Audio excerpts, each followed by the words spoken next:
Most dog owners love their dogs with everything they've got. But here's the thing, dogs don't experience love the way we imagine they do. To your dog, love isn't a heartfelt speech you give them on a rough day. It's not the fancy toy you ordered online, or the treat you toss across the living room while you're half watching TV. To your dog, love is something much quieter than that. It's the small, repeated signals, the ones that happen again and again, that tell them they are safe, that they are understood, and that they are emotionally close to the one person who matters most to them. And some of the most powerful signals on that list take less than a minute to give. Yet most owners go years, sometimes their dog's entire life, without doing them on purpose. Researchers who study the bond between dogs and humans have found something that genuinely stops you in your tracks. Your dog responds to your presence, your touch, your consistency, and the simple act of your attention in ways that look remarkably similar to how attachment works inside human families. Brain imaging studies have even shown that many dogs respond to their owner's voice and praise just as strongly, sometimes more strongly, than they respond to food. Let that sink in for a second. In this video, I'm going to walk you through 7 acts of love that dogs understand far better than any words you could ever say to them. The last one is the simplest thing on the entire list, and it may be the one thing your dog has been waiting for from you all along. 1. Touch them deliberately, every single day. Most owners touch their dog constantly, and yet, somehow, barely at all. A quick pat on the top of the head, a distracted scratch behind the ears while scrolling through a phone, a cuddle that happens only when the dog wanders over and puts themselves in the way. That's casual touch, and while it's not bad, it's not what we're talking about here. Deliberate touch is different. Research has consistently shown that calm, predictable, intentional physical contact is directly linked to lower stress levels and stronger bonding in both dogs and in the humans doing the touching. What that means is that your skin-to-fur contact isn't just a sweet moment. It is biological regulation. It tells your dog's nervous system that the world is okay. It brings their body down from whatever noise the day has stirred up inside them. And more often than you'd expect, it does the same thing for you. So make a choice to do this once a day, on purpose. 3 slow minutes. No phone in your hand. No TV in the background. No half attention. No quick tap on the side and moving on. Just calm, steady, deliberate contact in a place your dog actually enjoys being touched, at a pace that feels good to them. To you, that might feel like something small, like nothing. Even to your dog, that is safety made physical. That is love expressed in the only language their body was built to receive. Love begins in the body, but the next act doesn't just help your dog feel loved. It teaches them whether life itself is something they can trust. 2. Be predictable. Dogs trust patterns far more than they trust promises. Your dog cannot read a clock. They can't check your calendar or understand why today feels different from yesterday. They have no concept of whether you've been gone for 10 minutes or 10 hours. What they do understand deeply, instinctively, completely is pattern. The morning walk, the sound of the food bag, the feeling of the house in the hours before you leave. The bedtime routine that tells them the day is done and they are safe to rest. Dogs read routine the way humans read language. It carries meaning. It creates certainty. And certainty is one of the most powerful gifts you can give an animal whose entire emotional life is shaped by what they can and cannot predict. There's research that has found something striking here. Long-term stress markers in dogs and their owners tend to move in the same direction over time. That means your dog is absorbing your lifestyle, the pace of it, the chaos of it, the rhythm of it, more than most of us ever realize. When your life is turbulent and unpredictable, your dog feels that turbulence. When your life settles into something steady, they settle with it. So choose 3 anchor points and protect them. 1 consistent walk time. 1 reliable feeding time. 1 bedtime routine that signals the world is winding down for the night. They don't need to be flawless. They don't need to happen at the exact same minute every day. They just need to be stable enough, consistent enough that your dog can feel the rhythm of the day beneath their paws. To a dog, consistency isn't boring. Consistency is one of the clearest, most honest forms of love that exists. Now that your dog feels physically safer and emotionally steadier, the next question becomes this. Is their mind actually being taken care of? 3. Feed their mind, not just their stomach. Here's something that a lot of well-meaning owners get wrong. A lot of dogs aren't tired. They're understimulated. They sleep through the morning, wait through the afternoon, stare blankly out the window, and live the same unvaried day on a loop week after week, month after month. We look at those dogs and say, oh, they're so easygoing. More often than not, that dog is simply bored out of their mind. Mental enrichment isn't a luxury. It's not something you do for dogs with behavioral problems, or dogs who've been trained to a high level. It's a basic need for an animal whose brain is biologically built to search, to notice, to solve, and to discover. Scent games, food puzzles, snuffle mats scattered with kibble, simple hide and seek with treats tucked behind furniture, a stuffed Kong that makes them work for every bite. These aren't indulgences. These are the kinds of activities that acknowledge what kind of animal your dog actually is and what their brain is actually hungry for. And the beautiful part? You don't need hours. Boy, you did You so don't need well special on the equipment. scale. Let You don't me need to just turn write your this living room down. into an obstacle course. 10 focused minutes can change the entire quality of your dog's day.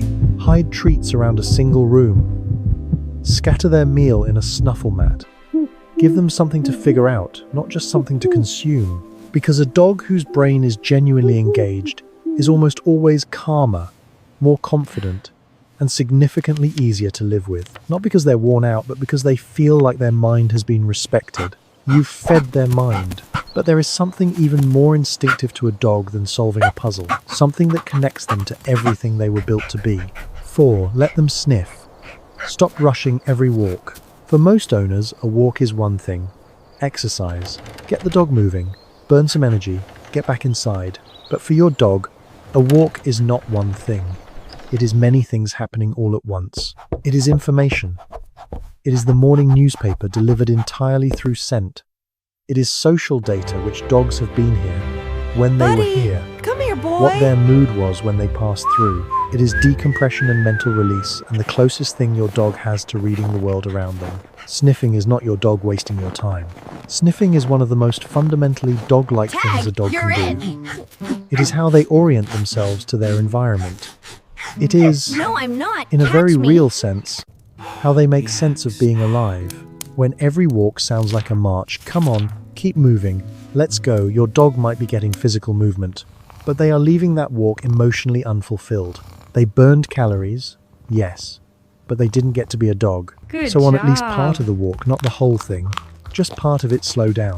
Let Who's a them good choose the dog? patch of grass they want to investigate. Let them circle back to a scent that caught their attention. Let them linger somewhere that means nothing to you and everything to them. To us, that looks like standing still, doing nothing. To your dog, it can feel like freedom. And once their mind is engaged and their world feels genuinely richer, the next act is what helps protect their mood and their brain over the long run. 5. Move with them. Their brain needs it just as much as their body does. Most people exercise their dog with one goal in mind: to tire them out. And sure, that's part of it. A physically tired dog is often a calmer dog, but movement does something far deeper than producing a dog who naps for 2 hours after a walk. Regular physical activity supports stress regulation. It supports healthy sleep. It stabilizes mood. It maintains the kind of engagement with the world that keeps aging brains resilient. Large observational studies on senior dogs suggest that more physically active dogs tend to age more gracefully from a cognitive standpoint. They stay sharper, more engaged, more themselves longer. That's not a magic promise. It doesn't mean that exercise prevents every form of decline, and it certainly doesn't mean you need to turn your dog into a competitive athlete. What it means is that keeping the body and the brain in conversation with each other day after day, week after week, matters more than most people realize. For a younger dog, that might mean real, vigorous movement every single day. For a senior dog, it might mean shorter walks done more gently and more consistently. Calm play sessions. Slow exploration without pressure. The goal isn't intensity for its own sake. The goal is keeping your dog engaged with being alive. Movement isn't just exercise. It's emotional maintenance. It's proof, delivered through the body, that life is still worth showing up for. But even the most thoughtful routine in the world can't fully reach a dog who is quietly hurting inside. 6. Catch the pain they will never know how to explain to you. This might be the hardest part of loving a dog. Dogs are extraordinarily good at hiding discomfort. Not because they're trying to deceive you, but because masking weakness is something deeply wired into who they are.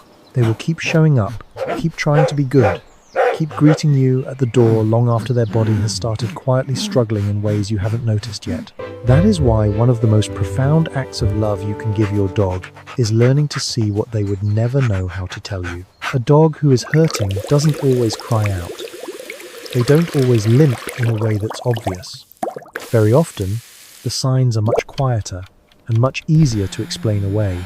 They sleep in a slightly different position than before.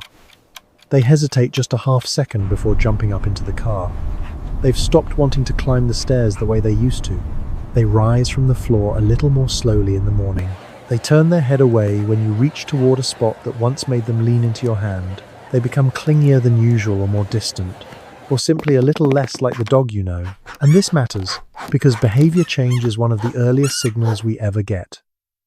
It often shows up long before anything more obvious does. What looks like stubbornness can sometimes be pain talking.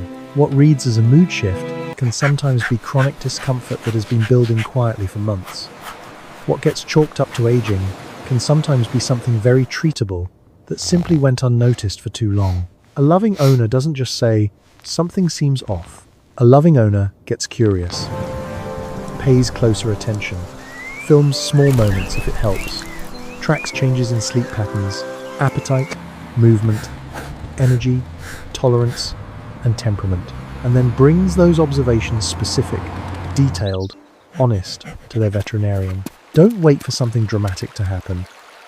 Especially as your dog gets older, increase the frequency of checkups before the signs become impossible to ignore, because a dog in unaddressed pain cannot fully receive the touch, the play, the walks, and the closeness that you are working so hard to give them. Sometimes love looks like a long hug on the floor, and sometimes it looks like being the one person paying close enough attention to catch the hurt they were hoping they could hide. Once you understand that, really understand it, the last act of love becomes even more powerful than it sounds. 7. Just be there. Fully there. This one costs nothing. No toy to buy, no supplement to research, no schedule to optimize, no routine to overhaul. It's also the easiest one on this list to overlook because it feels almost too simple to matter as much as it actually does. But to your dog, your presence is not a small thing. Attachment research tells us that dogs don't merely enjoy being near their person. They use that person as a secure base. The way a young child uses a parent before stepping into the unfamiliar, your presence changes how safe your dog feels. It changes how confidently they're willing to explore the world around them. It changes how long they'll persist when something is new, or difficult, or slightly frightening. In a very real way, your dog borrows steadiness directly from you. That's why they follow you from room to room. That's why they settle so much more easily when you're nearby.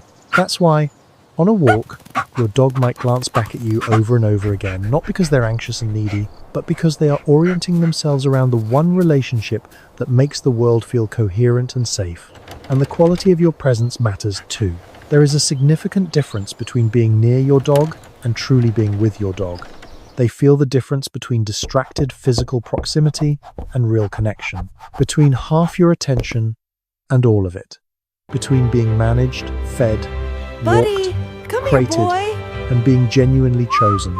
So give them 5 minutes a day where nothing else is competing. No phone in your hand, no TV playing in the background, no task list running through your head. Sit down on the floor if you can. Let them come to you on their own terms. Let them lean their weight against your leg. Let them rest their head on you. Let the quiet just sit there for a moment instead of rushing to fill it. For puppies, this builds the foundation of trust at the very beginning of everything. For adult dogs, it deepens a bond that quietly shapes their entire world, the way they move through each day, the way they feel about being alive. And for senior dogs, especially the ones who are slowing down, who are getting a little more confused, who are navigating a body that doesn't quite work the way it used to, your calm, steady, undivided presence can become the most solid thing they have left. Your dog is not asking you to impress them in those moments. They're not looking for entertainment. They don't need the perfect words or a perfectly planned experience. They just need to feel that you are there. And for a dog, that is not a small gift. That is everything. 7 acts of love. None of them complicated. None of them expensive. None of them requiring anything extraordinary from you. But all of them, every single one, are things your dog understands far more deeply than any word you could ever say to them. Your dog is not asking for perfection. They're asking for touch that's intentional, for a rhythm they can count on, for a mind that gets to be used, for the freedom to move through the world at their own pace, for the relief of being truly seen, and for the gift of your complete, unhurried presence. They are asking for a life that feels safe to live inside of. And the thing that matters most is this. Most of this is available to you right now, starting today, with what you already have. If this changed the way you see what your dog truly needs from you, share it with another dog owner who loves their dog and wants to do right by them. And if you want to understand why your dog follows you from room to room, why they can't seem to let you out of their sight, watch the next video, because the answer connects directly to everything we've talked about here.